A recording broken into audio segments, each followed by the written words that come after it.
we're all, a lot of us are going through a hard time in life. Some people have been bullied. Some people are just stressed out. Some people are insecure. Some people are fat and overweight. And the world puts a lot of this shit in your mind. It's not just you. Yeah, you help it. So we live in a world that we want to be as comfortable as we can. And we wonder why we have no growth. We wonder why when the smallest thing in our life gets difficult, we wonder why we cower and we run away. Because we are kind of living our whole life is set up that way. Our whole life is set up in the path of least resistance. We don't want to suffer. We don't want to feel discomfort. So the whole time we're living our lives in a very comfortable area. There's no growth in that. It's one of the biggest things in the world. A lot of us, mediocrity is everywhere right now. And we're all trying to find an easy way out. And we're judging ourselves. Let's say there's 10 people in this room and we're all mediocre. But I'm the best of the mediocre people. I now think I'm great.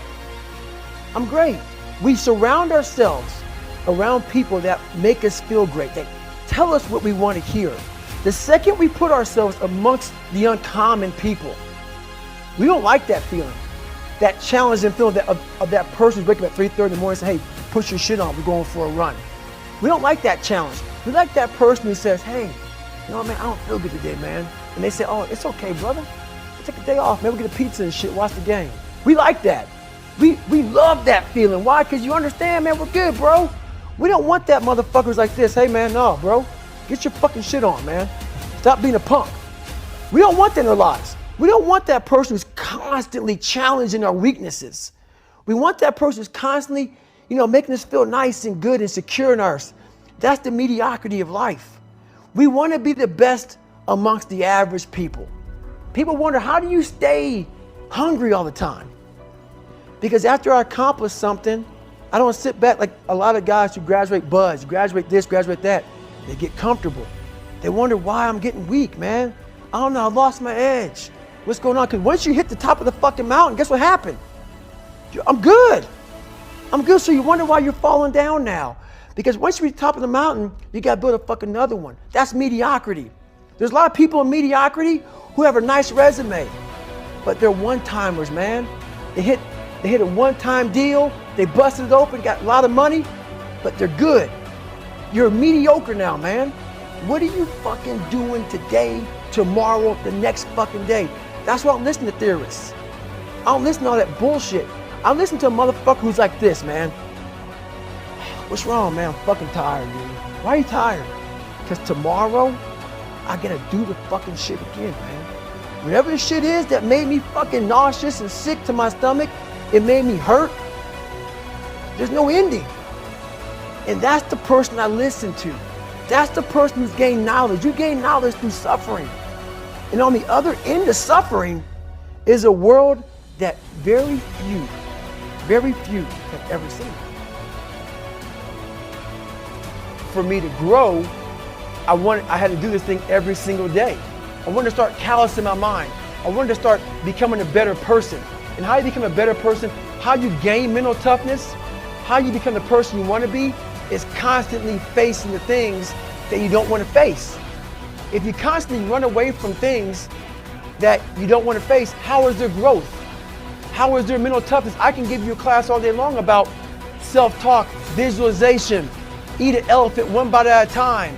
But if you're never putting yourself in a situation to actually practice these things, you're never going to grow. I can't put you out there we're all going through a battle in our mind. A warrior is not a person that carries a gun. The biggest war you ever go through is right between your own ears.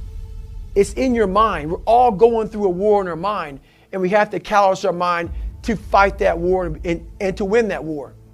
You have to dive in that to find more. Because if you're not willing to go in there and face yourself, you're not gonna find anything. You're gonna live right here on surface, man, right here on surface. So if there is an ending to this world and there is somewhere to go and there's a judgment, you're gonna get there and you might see a chart. And that chart may tell you who the fuck you should have been. And now you get the rest of your life to think about that. Man, I could have lived a much better life if I just would have just suffered a little bit more. If I just would have went in that shit and realized I had so much more. But fear and the 40% and living here versus living here, being afraid, stopped me.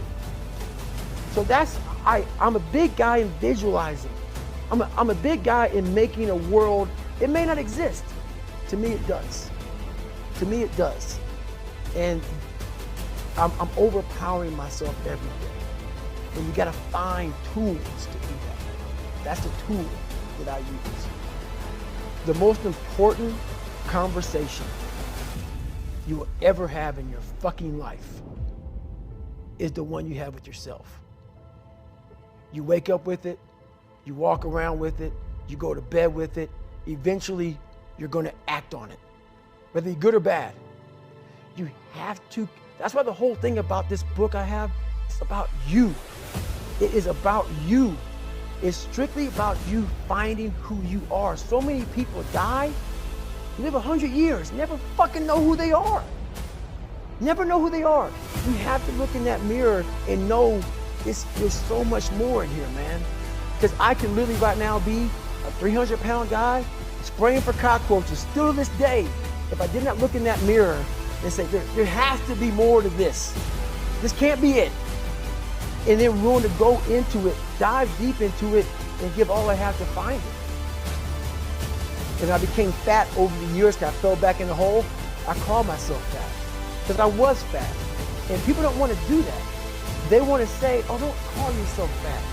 Don't call yourself dumb. If you're not real and raw with who the fuck you are, nothing's going to change. And in this nice new world that we live in, we want to hear, you're just a little big. No, man, you might be fat. And it's okay to hear that from yourself and from everybody else. So that's where it started at. And it's raw. It gets ugly sometimes with me in that mirror, but I'm also proud of myself to be able to tell myself that and then fix what's in that mirror. Each thing that is wrong with you has to be a focal point. You can't look at this gigantic list and say, I gotta change all this shit. My God, this is crazy. No. You take off the first one. I want to be smarter. For me, that was my thing. I have to become more intelligent. I have such a severe learning disability, man. I can't retain shit. I had to now get that one thing and then strategize in that one problem. How can I do this? I'm not gonna learn like you. I'm not gonna learn like anybody else. How am I gonna figure this out? So I then figured out, okay, where are my strengths here? Where are my weaknesses in learning? All right, man, how am I gonna do this? And I figured out a way to do it by just strategizing. This is when I realized that the human mind, once everything gets connected, once the mind knows you're not going to quit something, it's going to try to find more. It's going to try to give you more. Once it realizes you're not going to take the path of least resistance, you're going to stay here until it's done. My mind and my body and my spirit became one for the first time ever. For the first time ever, it became one. And I went to a level that I never thought was humanly possible for myself or anybody else. In that shape that I was in, I was able to run 19 miles. And I ran 19 miles, did 100 miles, actually did one more mile. I did 101 miles in 18 hours and 56 minutes. I'd overcome so many obstacles in my life, and this was the final crucible for me. And I got through it. And at the end of this race with such clarity to me, and it was just the most amazing thing I ever do in my life.